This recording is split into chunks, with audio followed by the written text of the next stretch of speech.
Hello, my beautiful darlings, and welcome to day 2 of my Worst, Best, and the Hookies Awards.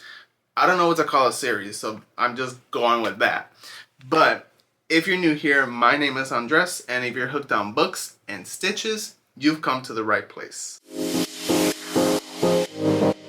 So today is day 2, if you haven't noticed. Yesterday was the worst books, or the most disappointing books. I don't like to say worse, but I'll go ahead and link it up above and down below for you guys. In case you haven't seen it, you guys should definitely check it out because there's a lot of hot takes in there. But today we're talking about my best books, which I love to talk about my favorite books. And these are all of the 5 stars. Well, no, not all of the 5 stars, just like definitely the top 10 5-star reads that I had this year, just because I didn't want to make this video endless, because I did have a couple 5 stars, more than 10 for sure, but I wanted to give you guys my top 10. And how I'm gonna do it, I'm gonna go ahead and go from beginning of the year all the way to current, which is basically from January to December, in case you did not understand that or I did not explain myself correctly. But yeah, starting off strong, because I literally read this book in January. It was the second book that I read in the year, and that first book is Una Out of Order by Margarita Montemor. This book was a book club book, and it was my first 5-star of the year too. Una Out of Order was probably the first book that I read that had like that magical realism aspect of a person not actually aging in chronological order, but like they could be 18, but then when their next birthday they turn 51, and then the next birthday they turn 34, you know, etc, etc, etc.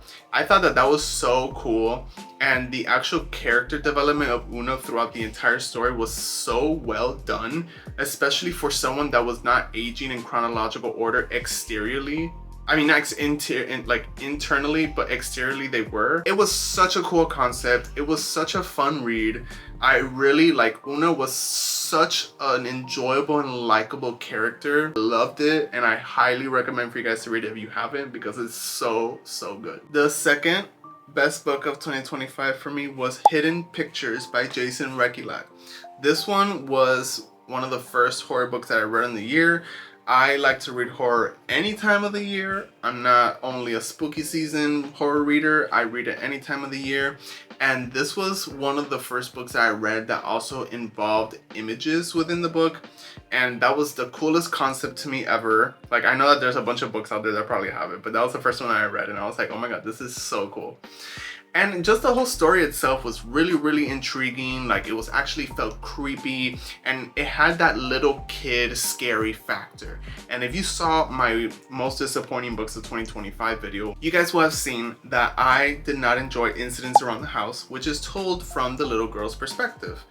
But Hidden Pictures is not being told from the little girl's perspective, but we do get aspects of the little boy and the drawings that he draws and what he's seeing and hearing and experiencing, and it was so creepy, so unsettling. Like, you really feel like your skin crawl with the things that he describes that he is seeing and the conversations that he has with this other person that only he sees. Like, so good. So creepy. Highly recommend that one too. The third one was Bury Our Bones in the Midnight Soil by Miss Victoria E., I believe is Elizabeth, but don't quote me, Schwab. Let me tell you guys that I was hooked from page 1 with this one. Like, also, just like the tagline of the book was toxic lesbian vampires, and I was like, you sold me. Like, I'm 5 stars already just with that line. The book was told in 3 different timelines, if I'm not wrong, maybe 4, but I'm pretty sure it's 3. And the way that V.E. Schwab just meshed the timelines together and how everything came together at the end. And I know that some people had issues like with the pacing and things like that, and I could see that. But to me, I feel like it was told perfectly, and I'm so happy that it won the Goodreads Choice Awards fantasy category. It was so well deserved. It was such a well thought out, put together book. I'm always thinking about that book. It's always in the back of my mind. Whenever I think about a vampire book, that's the first one that comes to mind nowadays. Not even Twilight anymore. The next book is Watermoon by Samantha Sotoyam Bao. I'm so sorry if I mispronounced that name, but this book was so magical, so beautiful, so unique. The magic system was so cool. It was told so lyrically, beautifully. Samantha's writing style was so gorgeous. Like the prose and like, oh my goodness, like just thinking about that book makes me feel so overwhelmed with positive, happy emotions because it was such a beautiful book. And I was so surprised that there was a little romance thrown in there. I really wish that it would have been fleshed out more, I'm not gonna lie. But it was such a cherry on top situation for me, honestly. Like, oh my gosh, I literally am obsessed with that book. I literally had to run to the store and get myself a physical copy, as you see right back there. It's literally framed and everything because it's one of my favorite books of the year for sure. And I'm so excited that she's coming out with not one, but 2 new books next year. One of them is called the Elsewhere Express, if I'm not wrong. And the second one, I'm forgetting the name, but I'll go ahead and put it here on screen for you guys so you can see. But honestly, I really highly recommend to read Watermoon. It might not be for everyone, but if you are a fantasy girly that likes a subplot of romance and enjoys beautiful lyrical prose and a unique magic system, this one is for you. The next book on my list is The Priory of the Orange Tree by Samantha Shannon. This is top tier epic fantasy, guys. Like this one, it took me a little bit to get through, but it did not take me as long as with Iron Flame, which is the one I was referencing in my most disappointing books. That it was a 700+ page book, but it took me a month and a half to finish. Priory of the Orange Tree, I'm going to tell you exactly how long it took me. From August 4th to August 31st. So just about 27 days. So much less time. And it was a much bigger book than Iron Flame. And it was just, oh my god, not even top tier, like god tier. Like it was so good.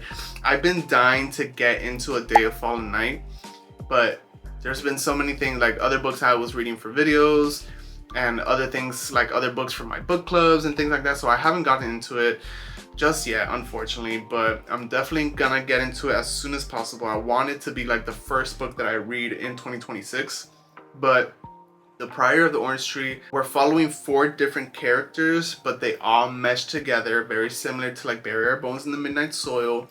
Can you tell that there's a trend in the type of fantasy that I like? And just the way that Samantha Shannon created these characters and the sapphic romance with it, I was not expecting the sapphic romance, and that was the biggest thing that made me like swoon the entire time. Like I was high-key rooting for Iad and Sabrin. I'm sorry if I said their names wrong. I'm not good with pronouncing names at all, honestly. If you know me by now, you know I don't pronounce any name correctly. But Iad and Sabrin are my favorite couple to date. I am rooting for them.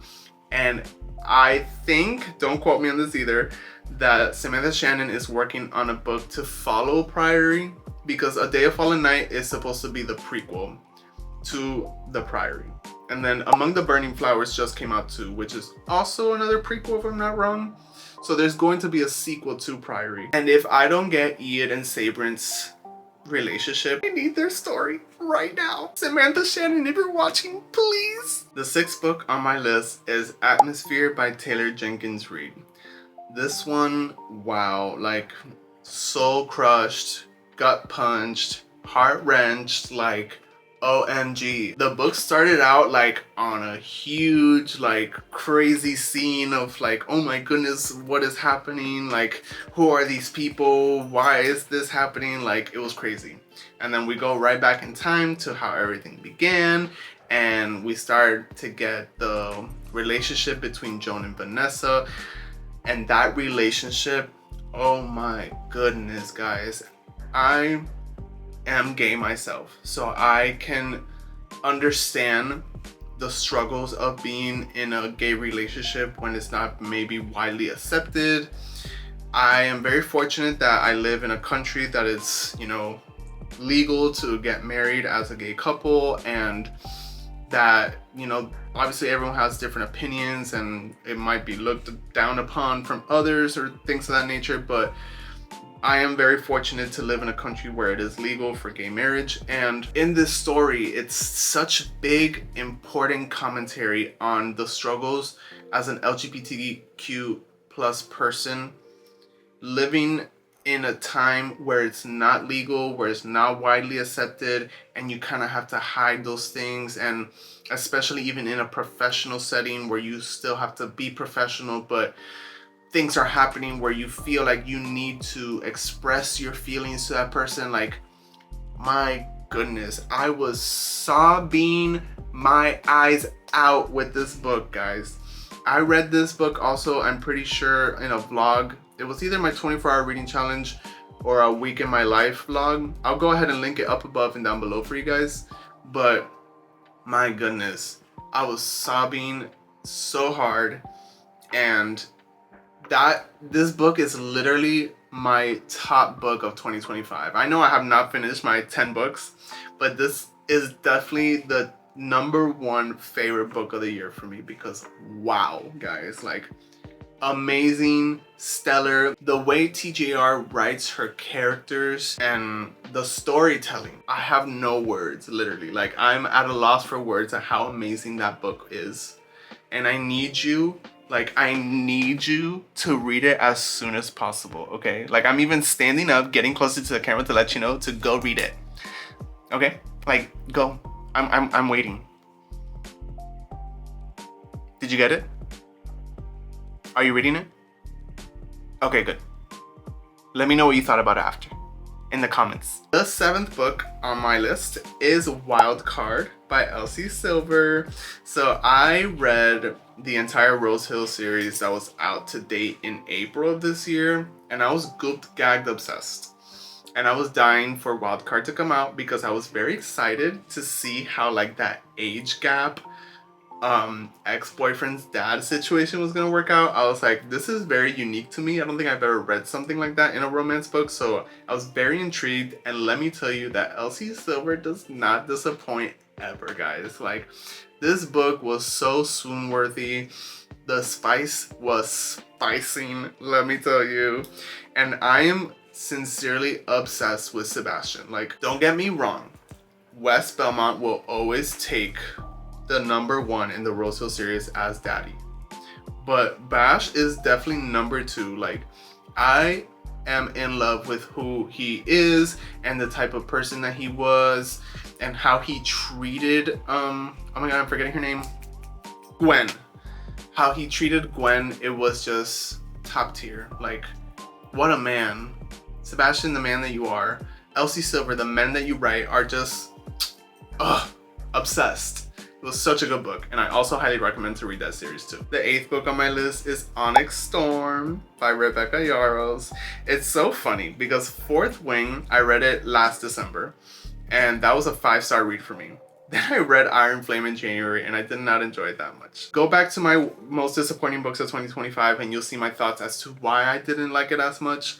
But it was so funny because right after I finished Iron Flame, I knew that Onyx Storm had just come out, and I was so afraid. I was like, I don't want my thoughts and feelings about Iron Flame to affect my thoughts and feelings going into Onyx Storm. So I definitely took a break. I was like, let me give myself some time and let me come back around to it when I feel ready. Back in like maybe September, I think it was. I'm not fully remember. August, September, I put a hold on Libby from my library for Onyx Storm because I started to feel ready for it. But I wasn't fully ready for it. And it said that I had like 6 weeks of a wait. So I was like, perfect. I think that'll give me enough time. And when the Libby hold came around, I literally immediately clicked read with Kindle right now. And I devoured that book, guys. Like, you could ask anyone that's close to me, especially David, because David obviously lives with me. But you can ask anyone at how much I was obsessed with that book while I was reading it. I'm still always talking about it. That book does not leave my mind. Like, it literally is always in the forefront of my mind. And that cliffhanger, guys, how dare you? How dare you? Like, how dare you, Rebecca? How dare you? With no date for book 4 in sight? How dare you? The 9th book of my best books of 2025 was The Possession of Alba Diaz by Isabel Cañas. I listened to this one strictly only on audio because I had an Audible credit for free and I used it on that one. And it was spooky season, so I was like, might as well take advantage. And we love free stuff here. Let me tell you that that was the first time in a very long time that I was actually scared reading a book. I must admit that I think the creepiest thing was the narrators of the audiobook. They did an amazing job, like amazing job at narrating this book, specifically in the horror parts, like in the parts where the actual possession was being presented. I'm not remembering the names of the narrators, but I'll put them here on screen for you guys. But these two deserve awards at how well they did their job. Like, they understood the assignment to a T. And like I said, this was the first book that I actually felt super scared and afraid. I was taking a bubble bath one day and I was just, you know, lounging and I had the lights dim with my candle on, and then like those spooky parts started happening and I actually was like scared and I had to turn the light on and like end my bubble bath. I was like, no, that's it, I'm done. Like, I'm actually scared. I need to take a second. Like, I literally even thought that there was someone staring at me out from the window or whatever, or through the door. Like, that's how scared I was, guys.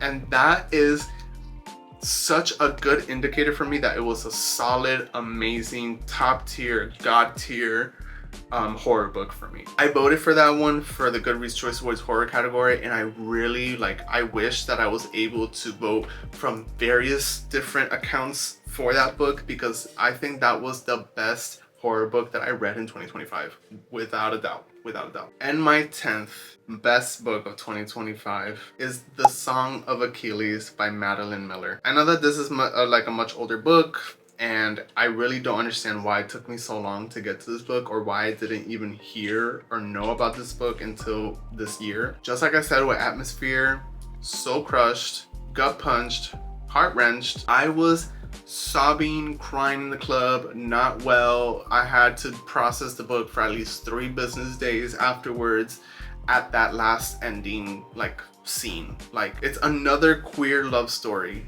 that had such a powerful, impactful message embedded within, that if you are a queer person that you have not read this book, you need to read that immediately. Like, stat. Such a good book. And I will always be recommending that book, especially for my queer readers out there. You need to read it. It's so good. But there you have it, guys. Those are my best books of 2025. They're just the top 10. There's a couple more that I did rate 5 stars and things like that, but I didn't get to include them on here. I didn't want to make this video longer than what it needed to be, but definitely go ahead and make sure to check me out on either Goodreads, Storygraph, or Fable if you guys want to see my reviews or my other 5 stars. I have them all linked down below, so you guys can go straight to my account and check those out. Make sure to stick around for day 3 tomorrow, because tomorrow is the Hookies Awards. Tomorrow I'm gonna go ahead and give my flowers and my awards and all the good praises to these 10 books that made it to the Hookies this year. This is my first annual awards ceremony for books that I've read in a year, just because I did start my YouTube channel this year too.